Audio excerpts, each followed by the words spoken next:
नमस्कार। Story with नीति में आपका स्वागत है। आइए सुनते हैं उपन्यास चंद्रकांता संतति का अध्याय 7वां भाग पहला, मेरे साथ यानी आपकी अपनी नीति के साथ।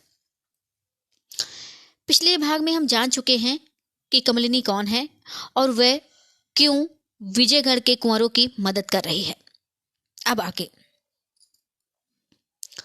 नगर थोड़ी दूर पश्चिम जाकर घूमी और फिर उस सड़क पर चलने लगी जो रोहतासगढ़ की तरफ गई थी।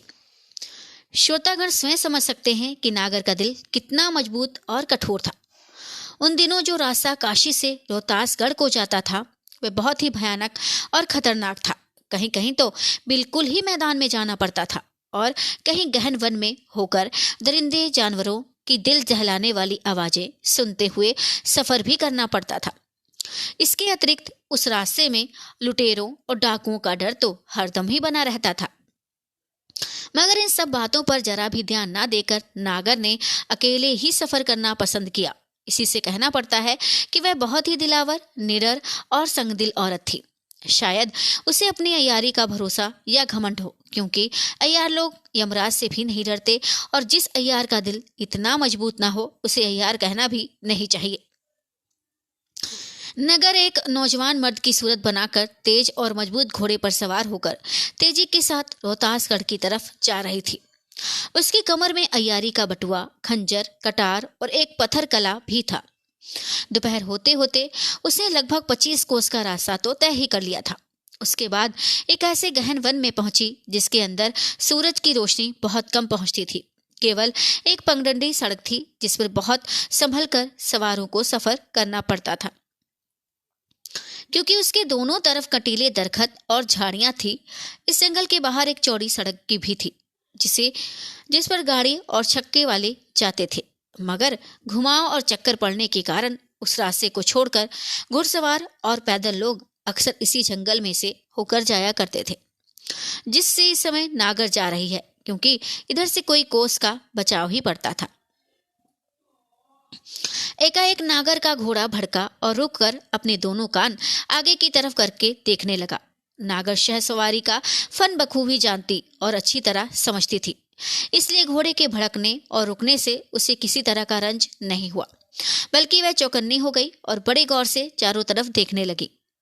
अचानक सामने की तरफ पगडंडी के बीचों बीच में बैठे हुए शेर पर उसकी निगाह पड़ी, जिसका पिछला भाग नागर की तरफ था, अर्थात मुंह उस तरफ जिधर नागर जा रही थी। नागर बड़े गौर से शेर को देखने और सोचने लगी कि अब क्या करना चाहिए।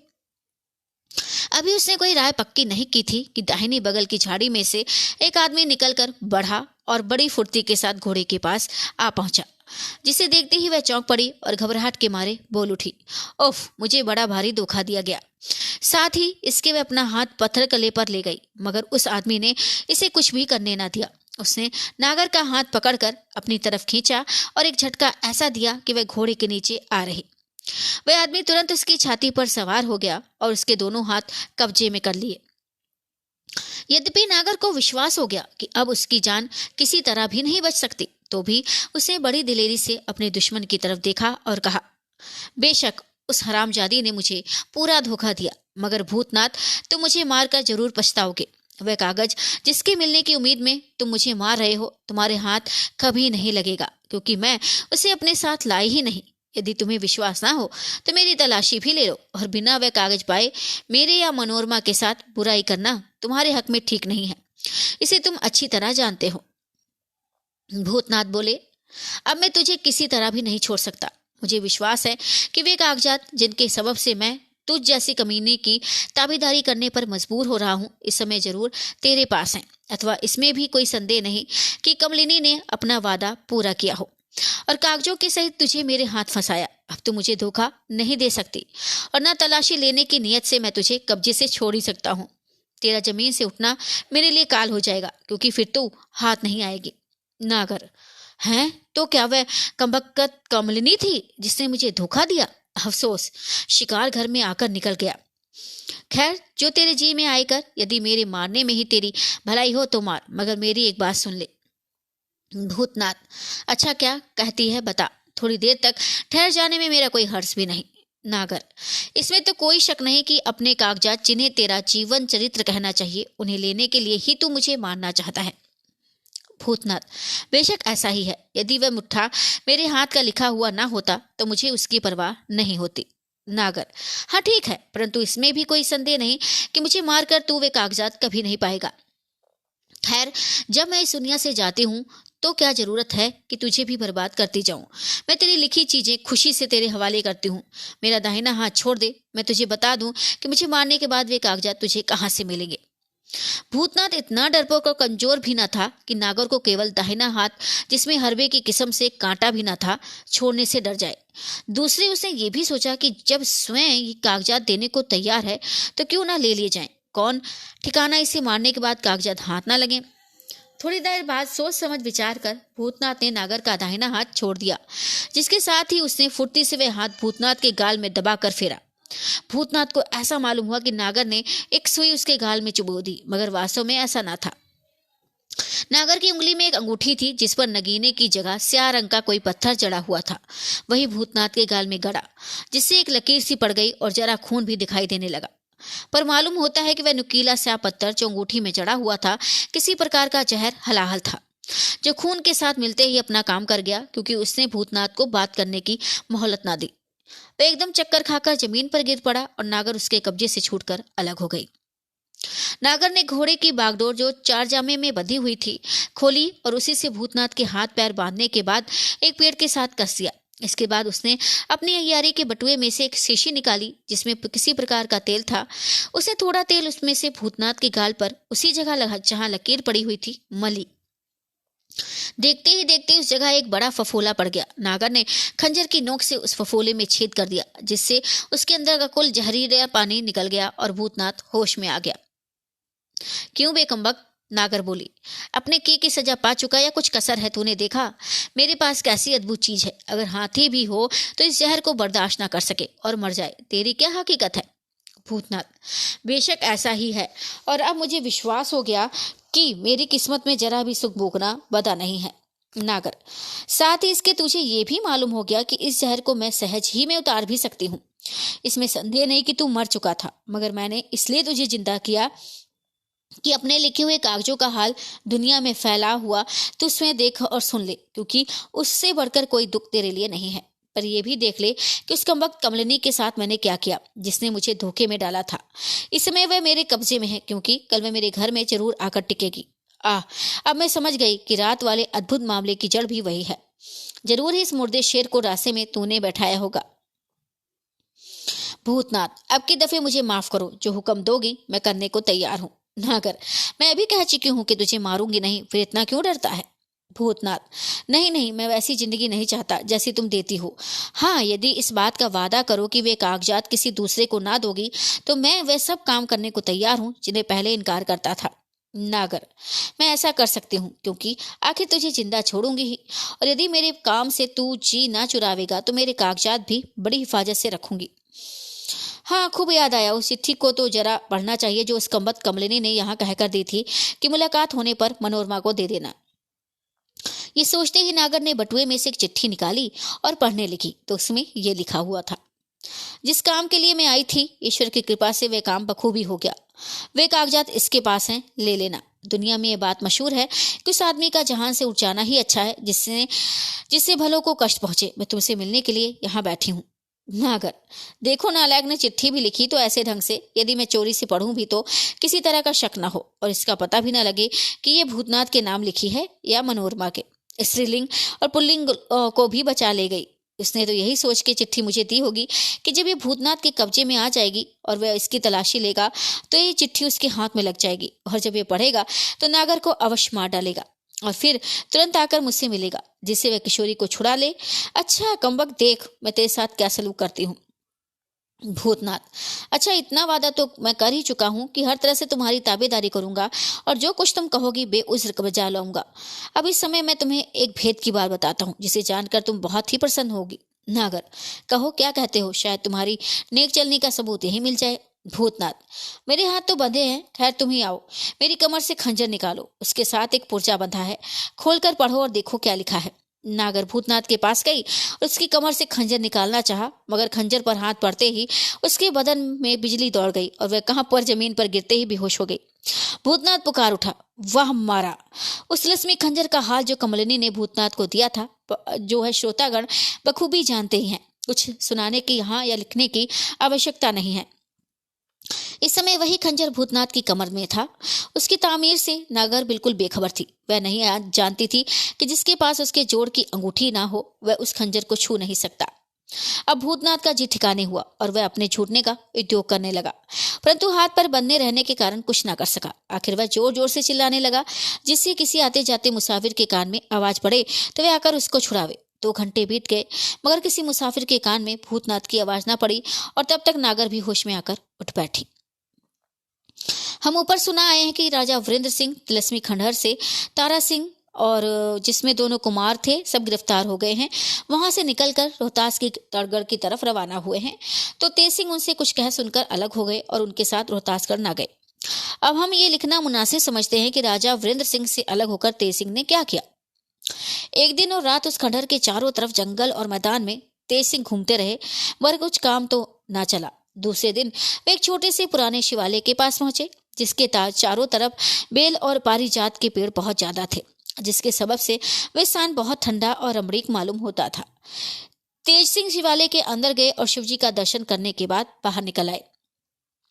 उसी जगह से बेलपत्र तोड़कर शिवजी की पूजा की और फिर उस चश्मे के किनारे जो मंदिर के पीछे की तरफ बह रहा था बैठकर सोचने लगे कि अब क्या करना चाहिए। इस समय तेज सिंह एक मामूली जमींदार की सूरत में थे और स्थान भी उसी खंडहर से बहुत दूर ना था। थोड़ी देर बाद तेज सिंह के कान में आदमियों के बोलने की आवाज आई। बात साफ समझ में नहीं आती थी। इससे मालूम हुआ कि वे लोग कुछ दूर पर हैं। तेज सिंह ने सिर उठाकर देखा तो कुछ दूर पर 2 आदमी दिखाई पड़े जो उसी शिवालय की तरफ आ रहे थे। तेज सिंह चश्मे के किनारे से उठ खड़े हुए और एक झाड़ी के अंदर छिपकर दिखने लगे कि वे लोग कहाँ जाते हैं और क्या करते हैं। इन दोनों की पोशाक उन लोगों से बहुत बहुत कुछ मिलती थी जो तारा सिंह की और चालाकी से तिलस्मी खंडहर में बेहोश हुए थे और जिन्हें राजा वीरेंद्र सिंह साधु बाबा के सहित कैदी बनाकर रोहतास कर ले गए थे। इसलिए तेज सिंह ने सोचा कि दोनों आदमी भी जरूर उन्हीं लोगों में से हैं जिनकी बदौलत हम लोग दुख भोग रहे हैं। अस्तु इन लोगों में से किसी को फंसाकर अपना काम जरूर कराना चाहिए। तेज सिंह के देखते ही देखते वे दोनों आदमी वहां पहुंचकर उस शिवालय के अंदर घुस गए और लगभग 2 घड़ी के बीच जाने पर भी बाहर नहीं निकले। तेज सिंह ने छिपकर राह देखना उचित न जाना। वह झाड़ी में से निकलकर शिवालय में आए, मगर झांक कर देखा तो शिवालय के अंदर किसी आदमी की आहट न मिली।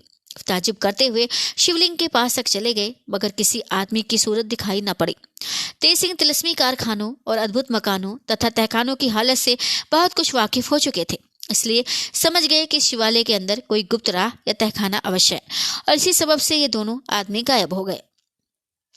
शिवालय के सामने की तरफ बेल का पेड़ था। उसी के नीचे तेज सिंह ये निश्चय कर बैठ गए कि जब तक वे लोग अथवा उनमें से कोई बाहर नहीं आएगा तब तक यहाँ से ना टलेंगे। आखिर घंटे भर के बाद उन्हीं में से एक आदमी शिवालय के अंदर से बाहर आता हुआ दिखाई पड़ा। उसे देखते ही तेज सिंह उठ खड़े हुए, निगाह मिलते ही झुककर सलाम किया और तब कहा, ईश्वर आपका भला करे, मेरे भाई की जान बचाइए। आदमी, तू कौन है और तेरा भाई कहाँ है? तेज सिंह, मैं जमींदार हूँ।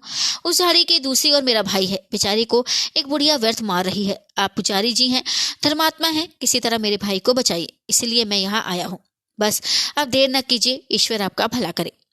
तेज सिंह की बात सुनकर उस आदमी को बड़ा ही ताज्जुब हुआ और बेशक ताज्जुब की बात भी थी, क्योंकि तेज सिंह बदन के मजबूत और निरोग मालूम होते थे। देखने वाला कह सकता था कि बेशक इसका भाई भी वैसा ही होगा। फिर ऐसे 2 आदमियों के मुकाबले में एक बूढ़ी औरत का जबरदस्त पड़ना ताज्जुब नहीं तो क्या है।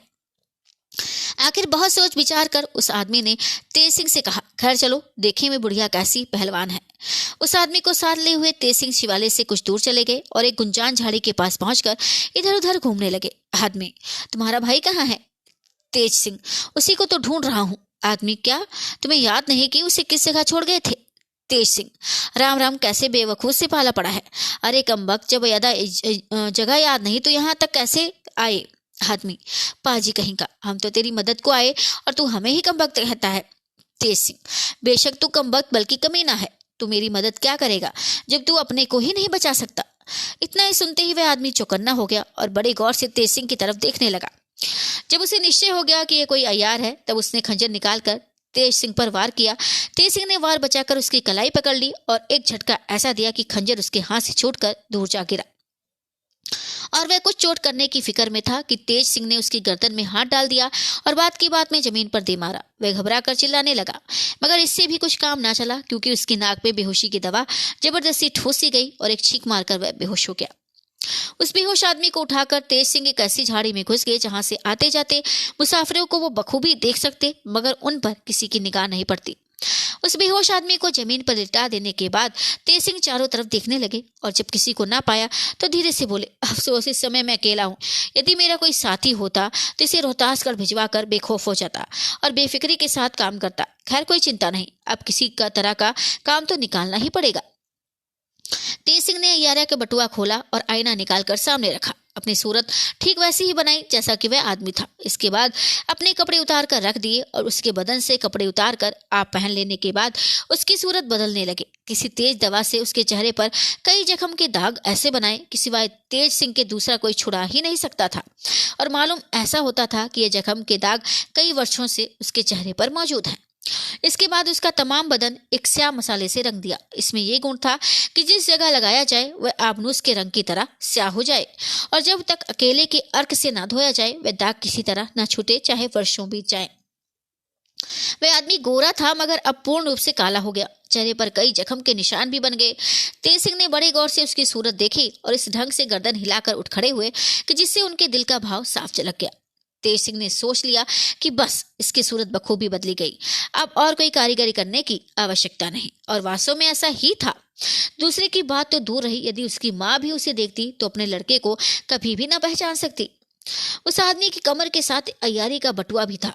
तेज सिंह ने उसे खोल लिया और अपने बटुए की कुल चीजें उसमें रखकर अपना बटुआ उसकी कमर से बांध दिया और वहां से रवाना हो गए। तेज सिंह फिर उसी शिवालय के सामने आए और एक बेल के पेड़ के नीचे बैठकर कुछ गाने लगे। दिन केवल आधे घंटे भर बाकी रह गया था जब वह दूसरा आदमी भी शिवालय के बाहर निकला। तेज सिंह को, जो उसके साथी की सूरत में थे, पेड़ के नीचे मौजूद पाकर वह गुस्से में आ गया और उनके पास आकर खूब कड़ी आवाज में बोला, वाह जी बिहारी सिंह जी, अभी तक आप यहाँ बैठे गीत गा रहे हैं। तेज सिंह को इतना मालूम हो गया कि हम जिसकी सूरत में हैं उसका नाम बिहारी सिंह है। अब जब तक ये अपनी असली सूरत में ना आवे, हम भी इन्हें बिहारी सिंह के ही नाम से लिखेंगे। हाँ, कहीं कहीं तेज सिंह लिख जाएं तो कोई हर्ज नहीं। बिहारी सिंह ने अपने साथी की बात सुनकर गाना बंद किया और उसकी तरफ देखकर कहा, बोलो मत, इस समय मुझे खांसी हो गई है, आवाज भारी हो रही है। जितनी कोशिश करता हूँ उतना ही गाना बिगड़ जाता है। खैर तुम भी आ जाओ और जरा सुर में सुर मिलाकर साथ गाओ तो। हरनाम सिंह, क्या बात है, मालूम होता है तुम कुछ पागल हो गए हो। मालिक का काम गया जहन्नुम में और हम लोग बैठ के यहाँ गाना गाएं। बिहारी सिंह, वाह, जरा सी बूटी ने क्या मजा दिखाया। आह, जीते रहो पट्टे, ईश्वर तुम्हारा भला करे, सब खूब सिद्धि पिलाई। हरनाम सिंह, बिहारी सिंह ये तुम्हें क्या हो गया, तुम ऐसे तो ना थे। बिहारी सिंह, जब ना थे तब बुरे थे, अब हैं तो अच्छे हैं, तुम्हारी बात ही क्या है। 17 हाथी जलपान करके बैठा हूँ, कमबख्त ने जरा नमक भी नहीं दिया, फीका ही उड़ाना पड़ा। ही आओ एक गधा तुम भी खा लो। नहीं नहीं सुअर, अच्छा कुत्ता ही सही। ओहो, क्या दूर की सूची। बच्चा जी अयारी करने बैठे हैं, हल जोतना आता नहीं, जिन पकड़ने लगे। हा, वाह रे बूटी, अभी तक जीभ चटचटाती है, लो देख लो। हरनाम सिंह, अफसोस। बिहारी सिंह, अब अफसोस करने से क्या फायदा, जो होना था वह तो हो गया, जाके पिंडदान करो। हाँ, ये तो बताओ पितर बिलोनी कब करोगे, मैं जाता हूँ तुम्हारी तरफ से ब्राह्मणों को न्योता दे आता हूँ। हरनाम सिंह, इसमें कोई संदेह नहीं कि तुम्हारे पूरे पागल हो गए हो, तुम्हें जरूर किसी ने खिला पिला दिया है। बिहारी सिंह, ना, इसमें संदेह ना, पागल की बातचीत हो जाने दो, क्योंकि तुम लोगों में केवल मैं ही हूँ सो हूँ, बाकी सब पागल। खिलाने वाले की ऐसी की तैसी, पिलाने वाली का बोलबाला। 1 लोटा भांग, 235 13.5 आना, लोटा निशान। अयारी के नुस्खे एक से बढ़कर एक याद हैं। जहाज की पाल भी खूब ही उड़ती है। वाह, कैसी अंधेरी रात है, बाप रे बाप, सूरज भी सोना ही चाहता है। तुम भी नहीं, हम भी नहीं। अच्छा तुम भी सही बड़े अकलमंद हो, अकिल मन। हाँ, अरे बाप रे मैया, बड़ा ही गजब हो गया, मैं तो अपना नाम भी भूल गया। अभी तक तो याद था कि मेरा नाम बिहारी सिंह है, मगर अब भूल गया। तुम्हारे सिर की कसम, जो कुछ भी याद हो भाई यार दोस्त मेरे, जरा बता तो दो मेरा नाम क्या है। हरनाम सिंह, अफसोस, रानी मुझी को दोष देंगी, कहेंगी कि हरनाम सिंह अपने साथी की हिफाजत नहीं कर सका। बिहारी सिंह, ही वारे भाई हरनाम सिंह, अलिफ्ते बेते उल्लू की दुम फाकता। हरनाम सिंह को विश्वास हो गया कि जरूर किसी यार की शैतानी से जिसने कुछ खिला या पिला दिया है, हमारा साथी बिहारी सिंह पागल हो गया, इसमें कोई संदेह नहीं। उसने सोचा कि अब इससे कुछ कहना सुनना उचित नहीं, इसे इस समय किसी तरह फुसलाकर घर ले चलना चाहिए। हरनाम सिंह, अच्छा यार अब देर होगी, चलो घर चलें। बिहारी सिंह, क्या हम औरत हैं कि घर चलें? चलो जंगल में चलें, शेर का शिकार खेलें, रंडी का नाच देखें, तुम्हारा गाना सुने और सबके अंत में तुम्हारे सराहने बैठ कर रोएं। ही। हरनाम सिंह, घर जंगल ही में चलो। बिहारी सिंह, हम क्या साधु वैरागी या उदासी हैं कि जंगल में जाएं? बस इसी जगह रहेंगे, भंग पियेंगे, चैन करेंगे, ये भी जंगल ही है। तुम्हारे जैसे गधों का शिकार करेंगे। गधे भी कैसे, बस पूरे अंधे। 7 5 12 5 3 3 घंटे बीत गए, अभी तक भंग लेकर नहीं आया। पूरा झूठा निकला, मगर मुझसे बढ़ के नहीं। बदमाश है, लुच्चा है, अब उसकी राह या सड़क नहीं देखूंगा। चलो भाई साहब चले, घर ही की तरफ मुंह करना पड़ जो उत्तम है। मेरा हाथ पकड़ लो, मुझे कुछ सूझता ही नहीं है। हरनाम सिंह ने गनीमत समझा और बिहारी सिंह का हाथ पकड़कर घर की तरफ चले, अर्थात माया रानी के महल की तरफ ले चले। मगर वारे तेज सिंह, पागल बनके क्या काम निकाला। अब ये चाहे 200 दफे चूके मगर किसी की मजाल नहीं कि शक करे। बिहारी सिंह को माया रानी बहुत चाहती थी, क्योंकि इसकी यारी खूब चढ़ी बढ़ी थी, इसलिए हरनाम सिंह उसे ऐसी अवस्था में छोड़कर अकेला जा भी नहीं सकता था। मजा तो उस समय होगा जब नकली बिहारी सिंह माया रानी के सामने होंगे और भूत की सूरत बने असली बिहारी सिंह भी पहुंचेंगे। बिहारी सिंह को साथ लिए हरनाम सिंह जमानिया की तरफ रवाना हुए। वास्तव में जमानिया की रानी थी, इसके बाप दादे भी इस जगह हुकूमत कर गए थे। जमानिया के सामने गंगा के किनारे से कुछ दूर हटकर एक बहुत ही खुशनुमा और लंबा चौड़ा बाग था, जिसे वहां वाले खास बाग के नाम से पुकारते थे। इस बाग में राजा अथवा राज्य कर्मचारियों के सिवाय कोई दूसरा आदमी जाने भी नहीं पाता था। इस बाग के बारे में तरह तरह की गप्पें लोग उड़ाया करते थे, मगर असल भेद यहाँ का किसी को भी न मालूम था। इस बाग के गुप्त भेदों को शाही खानदान और दीवान तथा अय्यारों के सिवाय कोई गैर आदमी नहीं जानता था और न कोई जानने की कोशिश कर सकता था। यदि कोई गैर आदमी इस बाग में पाया जाता तो तुरंत मार डाला जाता, और ये कायदा बहुत पुराने जमाने से चला आता था। जमानिया में जिस छोटे किले के अंदर माया रानी रहती थी, उसमें से गंगा के नीचे नीचे एक सुरंग भी इस बाग तक गई थी, और इसी राह से माया रानी वहां आती जाती थी।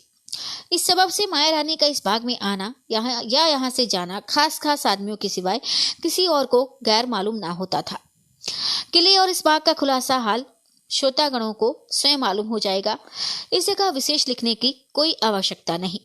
हाँ, इस जगह इतना लिख देना मुनासिब मालूम होता है कि राम भोली के आशिक नानक तथा कमला ने इसी बाग में माया रानी का दरबार देखा था। जमानिया पहुंचने तक बिहारी सिंह ने अपने पागलपन से हरनाम सिंह को बहुत ही तंग किया और साबित कर दिया कि पढ़ा लिखा आदमी किस ढंग का पागल होता है। यदि महारानी का डर न होता तो हरनाम सिंह अपने साथी को बेशक छोड़ देता और 1000 खराबी के साथ घर ले जाने की तकलीफ नहीं उठाता। कई दिन के बाद बिहारी सिंह को साथ लिए हुए हरनाम सिंह जमानिया के किले में पहुंच गया। उस समय पहर रात जा चुकी थी। किले के अंदर पहुंचने पर मालूम हुआ कि इस समय माया रानी बाग में है। लाचार बिहारी सिंह को साथ लिए हुए हरनाम सिंह को उस बाग में जाना पड़ा, और इसलिए बिहारी सिंह ने किले और सुरंग का रास्ता भी बखूबी देख लिया। सुरंग के अंदर 10-15 कदम जाने के बाद बिहारी सिंह ने हरनाम सिंह से कहा, बिहारी सिंह सुनो जी, इस सुरंग के अंदर सैकड़ों दफे हम आ चुके हैं और आज भी तुम्हारे मुलाहिजे से चले आए, मगर आज के बाद फिर कभी यहाँ लाओगे तो मैं तुम्हें कच्चा ही खा जाऊंगा और इस सुरंग को भी बर्बाद कर दूंगा। अच्छा ये बताओ कि मुझे कहाँ ले जाते हो? हरनाम सिंह, माया रानी के पास। बिहारी सिंह, तब तो मैं नहीं जाऊंगा, क्योंकि मैं सुन चुका हूँ कि माया रानी आजकल आदमियों को खाया करती हैं। तुम भी तो कल तक 3 गधैया खा चुके हो। माया रानी के सामने चलो तो सही, देखो मैं तुम्हें कैसे चकाता हूँ। ही बच्चा, तुम्हें चकाने से क्या होगा? माया रानी को चकाऊं तो बस मजा निकले। भल मन राम चरण खुदाई। बड़ी मुश्किल से सुरंग खत्म की और बाग में पहुंचे। उस सुरंग का दूसरा सिरा बाग में कोठरी के अंदर निकलता था। जिस समय वे दोनों कोठरी के बाहर हुए तो उस दालान में पहुंचे जिसमें माया रानी का दरबार होता था। इस समय माया रानी उसी दालान में थी, मगर दरबार का सामान वहां कुछ न था। केवल अपनी बहन और सखी सहेलियों के साथ बैठी दिल बहला रही थी। माया रानी पर निगाह पड़ते ही उनकी पोशाक और गंभीर भाव ने बिहारी सिंह को यानी तेज सिंह को निश्चय करा दिया कि यही यहाँ की मालिक है। हरनाम सिंह और बिहारी सिंह को देखकर माया रानी को एक प्रकार की बहुत ही खुशी हुई और उसने बिहारी सिंह की तरफ देखकर पूछा, कहो क्या हाल है? बिहारी सिंह, रात अंधेरी है, पानी खूब बरस रहा है, काई फट गई है, दुश्मन ने सिर निकाला, चोर ने घर देख लिया, भूख के मारे पेट फूल गया, 3 दिन से भूखा हूँ, कल का खाना अभी तक हजम नहीं हुआ, मुझ पर बड़े अंधेर का पत्थर आ टूटा है, बचाओ बचाओ बचाओ। बिहारी सिंह के बेतुके जवाब से माया रानी घबरा गई। सोचने लगी कि इसको क्या हो गया है जो बेमतलब की बात पक गया। आखिर हरनाम सिंह की तरफ देखकर पूछा, प्यारी ये क्या कह गया, मेरी समझ में नहीं आया। बिहारी सिंह, हा क्या बात है, तुमने मारा, हाथ पसारा, छुरा लगाया, खंजर खाया, शेर लड़ाया, गिदड़ खाया, राम लिखाया, नहीं मिटाया, फांस लगाया, आप चुभाया, ताड़ खुजाया, खून बहाया, समझ खिलाड़ी, बूझ मेरे लल्लू, हा भलो समझो तो समझो। माया रानी और भी घबराई, बिहारी सिंह का मुंह देखने लगी। हरनाम सिंह माया रानी के पास गया और धीरे से बोला, इस समय मुझे दुख के साथ कहना पड़ता है कि बेचारा बिहारी सिंह पागल हो गया है, मगर ऐसा पागल नहीं कि हथकड़ी बेड़ी की जरूरत पड़े, क्योंकि किसी को दुख नहीं देता, केवल बकता बहुत है और अपने पराये का होश नहीं। कभी बहुत अच्छी तरह की बातें करता है, मालूम होता है वीरेंद्र सिंह के किसी अय्यार ने धोखा देकर इसे कुछ खिला दिया है। माया रानी, तुम्हारा और इसका हाथ साथ कैसे छूटा और क्या हुआ, कहो तो कुछ मालूम हो। हरनाम सिंह, पहले इनके लिए कुछ बंदोबस्त कर दीजिए, फिर सब हाल कहूंगा। वैद्य जी को बुलाकर जहां तक जल्द हो इनका इलाज कराना चाहिए। बिहारी सिंह, ये कानाफूस की अच्छी नहीं, मैं समझ गया कि तुम मेरी चुगली खा रहे हो। चिल्लाकर दोहाई रानी साहिबा की। इस कमबख्त हरनाम सिंह ने मुझे मार डाला, जहर खिलाकर मार डाला। मैं जिंदा नहीं हूँ, मैं तो मरने के बाद भूत बनकर यहाँ आया हूँ। तुम्हारी कसम खाकर कहता हूँ, मैं अब है बिहारी सिंह नहीं हूँ, मैं कोई दूसरा ही हूँ। हाय हाय, बड़ा गजब हुआ। या ईश्वर उन लोगों से तू ही समझियो जो भले आदमियों को पकड़कर पिंजरे में बंद करते हैं। माया रानी, अफसोस, इस बेचारे की क्या दशा हो गई। मगर हरनाम सिंह, ये तो तुम्हारा ही नाम लेता है, कहता है हरनाम सिंह ने जहर खिला दिया। हरनाम सिंह, इस समय मैं इसकी बातों से राज नहीं हो सकता, क्योंकि इस बेचारे की अवस्था ही दूसरी है। जाओ और इसकी वैद्य जी को बुलाकर इसका इलाज कराओ। माया रानी, तुम मेरे पास आकर बैठो, बिहारी सिंह से बोली, और बताओ तुम्हारा मिजाज कैसा है। बिहारी सिंह, मिजाज है, बहुत है, अच्छा है, क्यों अच्छा है, सो ठीक है। माया रानी, क्या तुम्हें मालूम है कि तुम कौन हो। बिहारी सिंह, हाँ मालूम है, मैं राजा अधिराज श्री वीरेंद्र सिंह हूँ। नहीं, वह तो बुढ़े हो गए, मैं कुंवर इंद्रजीत सिंह बनूंगा, क्योंकि वो बड़े खूबसूरत हैं, औरतें देखने के साथ ही उन पर रीझ जाती हैं। अच्छा, अब मैं कुंवर इंद्रजीत सिंह हूँ। नहीं, वह तो अभी लड़के हैं और उन्हें अयारी भी नहीं आती, और मुझे बिना अयारी के चैन नहीं, अतएव मैं तेज सिंह बनूंगा। बस यही बात पक्की रही। मुनादी फिरवा दीजिए कि लोग मुझे तेज सिंह कह के पुकारें। महारानी, बेशक ठीक है, अब हम लोग तुमको तेज सिंह ही कह के पुकारेंगे। बिहारी सिंह, ऐसा ही उचित है। जो मजा दिन भर भूखे रहने में है वह मजा आपकी नौकरी में है, जो मजा खूब डूब मरने में है वह मजा आपका काम करने में है। महारानी को, वो क्यों। बिहारी सिंह, इतना दुख भोगा, लड़े झगड़े, सिर के बाल नोच डाले, सब कुछ किया, मगर अभी तक आंख से अच्छी तरह न देखा। ये मालूम ही ना हुआ कि किसके लिए किसको फांसा, और उस फंसाई से फंसने वाले की सूरत अब कैसी है। महारानी, मेरी समझ में ना आया कि इस कहने से तुम्हारा क्या मतलब है। बिहारी सिंह, अफसोस, हम ऐसे ना समझ के थे। ऐसी जिंदगी ठीक नहीं, ऐसा खून किसी काम का नहीं। जो कुछ मैं कह चुका, जब तक उसका कोई मतलब ना समझेगा और मेरी इच्छा पूरी नहीं होगी, तब तक मैं किसी से नहीं बोलूंगा, ना खाऊंगा, ना सोऊंगा, ना 1 ना 2 दिन, ना 4 ना 5000 500, कुछ नहीं, चाहे जो हो तो मैं देखूंगा। महारानी, क्या देखोगे। बिहारी सिंह, मुंह से तो बोलने वाला नहीं, आपको समझने की गोर हो तो समझ लीजिए। महारानी, भला कुछ कहो भी तो सही। बिहारी सिंह, समझ जाइए। महारानी, अरे कौन सी चीज ऐसी है जो तुम्हारी देखी नहीं है। बिहारी सिंह, देखी है, मगर